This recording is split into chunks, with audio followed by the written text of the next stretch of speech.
What's up, Hornets? I'm Matthew, and welcome back to Club Corner, the segment here at Hornet Productions where we take a look at the best clubs on campus. So we've already hit Hippocratic Society, Tea Society, and now we are here with John, Mosmo, and Nick from the Robotics Club.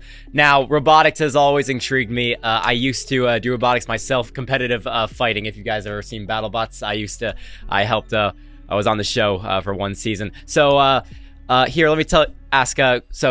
You guys have a great interest in robotics. So can I ask, what's done in the club? So first, what we do, our main goal is to obviously compete against other opponents during competitions, but at school we organize the club, lead the club, and it's mainly for coding, engineering, and all like STEM techniques. Okay. Yep. Summed it up pretty well, but there's also just like being in the community, you're able to really get your hands into like the work, and that type of experience. It's not really something that you get in the class. Like you do that in the class, but doing it in a club, it's a lot more friendly with each other, and it's really an amazing experience. Okay. More of our day-to-day meetings surround really small victories. We do small progressions throughout all of our weekly meetings. We have 2 Thursday and Friday every week until competitions, which are in November and December every year, I believe. And really, it's just a bunch of fun. It's really cool to see the collective work of all the effort of the team. Okay. You guys say you do you do STEM. So your robots have to do some sort of function. So what kind of things do your robots do? So, for example, this year's competition, we have to try to hang these bricks onto these rungs. So we have to design the robot to be able to grab these bricks with a designated claw, and also be able to lift them up and put them on the rung with a lift mechanism. Okay. Is that the only thing they do, or is there some other things? There's a couple. So everything in robotics, I remember, is just like it's built very modularly. So you have an arm, you have a claw, and we also have like different arms to, like, we have a vertical arm, but then we're also working on like a horizontal arm, and that requires a different claw with I believe for the horizontal one we're using like a little wheel, right, to pick things up. And it's really interesting. You can use like anything to build anything as long as it just works. Honestly, if it ain't broke, don't fix it.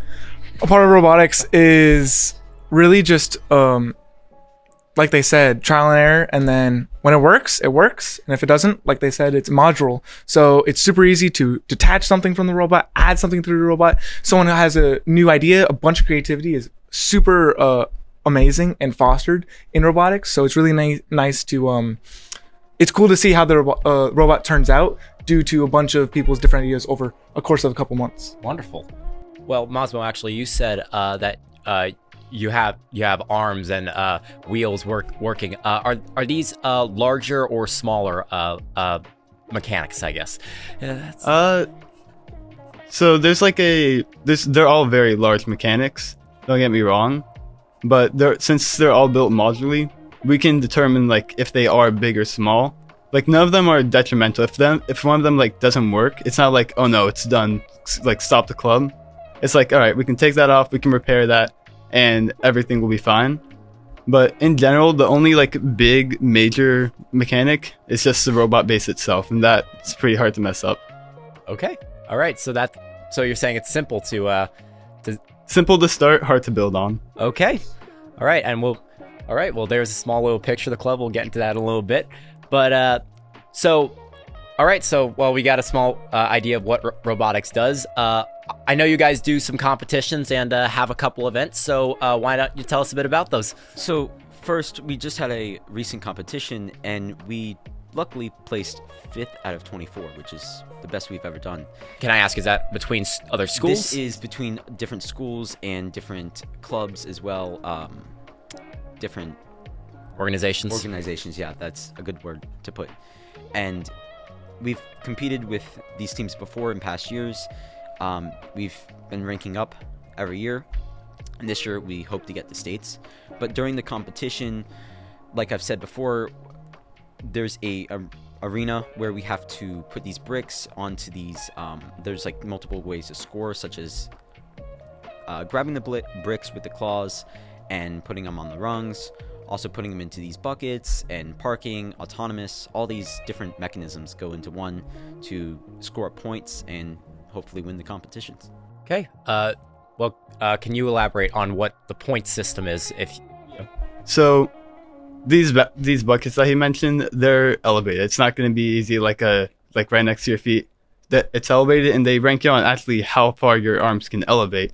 So when you build this robot, it has to be within a size restraint, and these buckets are purposely placed higher than the size restraints. That way they can see like how much can you innovate to see if you can get them to these areas. So the two things he mentioned, the buckets and the rungs. The buckets are simple enough, you can just drop them into there. But the rungs, they have you can put these clips to the blocks. And so those blocks will have clips, and then you have to bring them to the rung, and then you have to you have to hold it very tightly to put it on there. You can't just like swing it in there like baskets. So those would give more points than the bricks. I want to go more into how intricate the game is. It feels more like a down to the clock, because there is a timer, a couple minutes. 2 minutes and 30 seconds. 2 minutes and 30 seconds. So we'll have 2 members on each team. There will be 2 drivers. There will be one that controls the literal movement, the wheels of the robot. There's also, like they mentioned earlier, because it's modular, there will be different motors. So there's going to be a different controller for each motor, a different driver. Does there need to be more than one controller per motor? I believe not. Yeah, it's just like one person. So the programmer, shouts in, he determines like what each controller does. And so you can have one controller focus on but this is our setup. We have one controller based on just driving the car. Mm-hmm. And then the other controller is based on stuff like the arms, the claws, and like all the future stuff that we plan on adding. Just because driving takes a lot of focus and attention. Because inside the competition, as part of scoring, you can also get penalties if you crash into like the audience. Yes. Yeah. So, you were the one who mentioned that you guys could go to states. I don't believe, at least for clubs on campus, I believe like Speech and Debate might be the only other club here that does go to states for things like this. So, give us a little rundown how it is. Do you guys do regionals and districts too, or is it? Yeah. So we would have to go So right now we're competing in the Orlando League right now. Okay. And so out of 24 schools, the top 6 will be able to go up against each other. I'm not sure exactly how it works from there, but I believe the top 2 teams will go on to then states. But that's as far as I know. Our knowledge is pretty limited because, as we said, this is the first time we make it this far. So we got high hopes. All right. Well, there you go. We got a couple record breakers right here. If I may add. We're looking really forward to achieving that rank. If we can go to states, it's looking like that we might be able to actually do it this year. Okay. And if anything else you want to say, Nick, or? No, I'm super excited. I think that we are more than confident and capable to reach the states this year. Okay. Well, that's great. Bishop Moore, we have a lot of state teams here, so welcome to the caliber, I guess I could say. Ready to join. Anyway, so with robotics comes a lot of utilities and benefits, I guess you could say. So how does your club, like all clubs at Bishop Moore, how does it help people achieve what they want to do in life?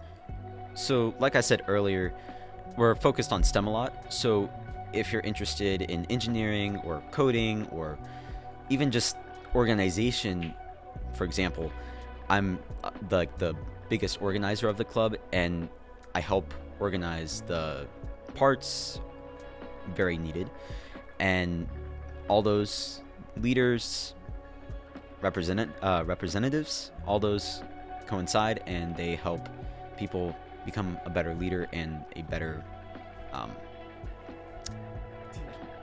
teammate. Yeah, and just in general, like the cooperation, like team building, it's really not represented enough because it really just changes everything. Like the team, like you would think like, oh, robotics, you need to know robotics. you don't even need to know robotics to join robotics, because everyone there is just there to help you and just to help each other.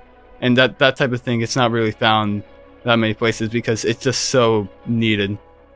You won't find teamwork like you do at robotics anywhere else. Okay, so you say that you don't need to know about robotics and you can still join the club. Yep. Is it possible you can elaborate a little more on that? Yeah. Give an example. I don't think we can name names here, so can you just give like an anonymous example? Yeah, well, anonymously, these guys, they've never taken a robotics class, but they just joined. Or John's been here since freshman year. Yes. Never taken the class. It's huge help to the club. Nick's never taken robotics. Huge help to the class. It's amazing. It's really something that you would think that you would need to know so much. It's like one of those dream jobs, like, man, I want to be an astronaut. But it's really something that you can just walk and say, hey, I'm ready to learn, and that's all you need. And for example, during my freshman year here, I was just waiting for my friends to go home, and I just thought I should stop by because they were there, and I learned more, and I was interested. Okay. So you three, are you guys interested in pursuing robotics in the future? Any like specific universities, organizations that you'd like to name? Yes. Rather robotics, but more autonomous drones. So Okay. I definitely want to go to Embry-Riddle with aeronautics and engineering. I think that would be really exciting. Okay. I believe robotics will help me an extreme amount in A, getting in, and B, understanding and getting a jump on that level of learning. Absolutely. Yes. Yep, I'm also looking towards like robotics. It's a coin toss for me whether I want to be the one building the robot or like planning the robot. But school wise, I'm still touring colleges. Looking to Embry-Riddle looks amazing. But with schools like UCF growing in like robotics, you never know. You can't really cross anything out till you look at all the options. Embry-Riddle and UCF are the number 1 and 2. What's the word? Robotics. Not robotics. Aeronautics. The number 1 and number 2 aeronautics universities in the country. So that is a very, very bold place that you can go. But these guys are number 5 in state. So yeah, it's not half bad.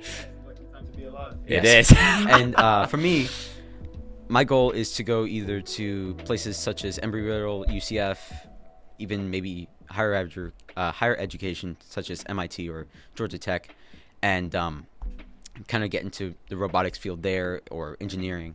I've heard those are good, and robotics could really help. Yes, MIT, I can give this one fact just being in BattleBots. Byte Force, which has won the competition 3 times, that was made entirely from people from MIT. So yes, bro, believe me, that is MIT, UCF, and Embry-Riddle are all phenomenal universities when it comes to that. And it's amazing you guys are targeting them. So we're about to wrap things up here. So I have to ask, you guys are obviously on the rise. You guys are 5th in Orlando. I know I said states earlier, excuse me. But you guys are 5th in Orlando. You guys are possibly heading to states. And supposedly you're one of the most upcoming robotics programs in the city. So this club has a lot planned in the future, I can imagine. So can you guys elaborate on that? Yeah, there's a lot that we plan on in the future. In fact, I believe after this competition, we're gonna try and go a bit outside, because when you're with the competition, you're really focusing on just like the main goal. Like, okay, we need a claw, we need an arm. But once we're done with the competition, we're gonna be focusing more on, hey, let's check out these sensors, what they can do. In fact, I believe we're gonna be working with a camera sensor where it can like scan, it will take a photo, and then through AI it's gonna like generate like, okay, we're in this area and we need to do this, and it's gonna have full automation. It's gonna be amazing. Okay. Exploring new beginnings through new technologies like AI, I believe will enhance this club more than ever before. I think I wish I could stay in the club past my senior year. I think the development of robotics would be such a immaculate thing to see. Okay. And I also would like new members to be able to improve their skills and help our robotics team. And when we're gone, when we're past our senior year, I'd like them to be able to lead the club and be able to continue to get us to states and progress in our robotics. And that leads me to my next question. All right, so we're pretty much here at the end. I'd like you guys to look into that camera. And for all those people watching, Club Corner has been a very big success this year. So we've had a lot of people watching. So why don't each and every one of you pick your club right now in like, I don't know, 30 seconds. Give a reason as to why people should join robotics. I'd say join robotics because it enables you to be able to learn how to do STEM technologies and engineering and coding, and it's very fun, and you can meet new people, and overall super fun. A lot of people want to like out there just want to work with their hands, or just like want to plan out amazing things and think like, how can I do that? Robotics is the place you're going to do that. Robotics is the place where you're going to put whatever in your head. You're going to take that with your hands and you're going to build it, and you're going to be able to use it, and it's going to be amazing. Definitely recommend. It's interesting, it's exciting, and you won't find anything else like it anywhere on campus. All right, and going off of that, you guys said, I've heard that that these robots are like 18 by 18, which is like really large in size. Yeah, maybe you guys gonna need to do a part 2. Maybe we do a part 2, and maybe like, we get this robot on this table right Love here. that. Yes. What, before or after states? Before, probably. Before, probably. We're going to win it anyway. All right, the sooner the better. All right, and just to be clear, you guys don't have any socials at the moment, but you guys are working on it? So right now we're building up the robotics Instagram. We're getting it approved, and we're going to have it ready for you guys. So keep a lookout for that. Okay. Okay, yeah, sure, I'll end on that. Right, and that wraps up this week's Club Corner. Next week, we will be on Thanksgiving break, but after that, we will be back. So thank you guys for watching. Make sure to follow Horn Productions on your socials, Instagram, TikTok, and YouTube. We also do have Spotify and Apple Music. And thank you guys for watching. I'm Matthew. This is John, Mosbo, and Nick. And have a great day, Bishop Moore.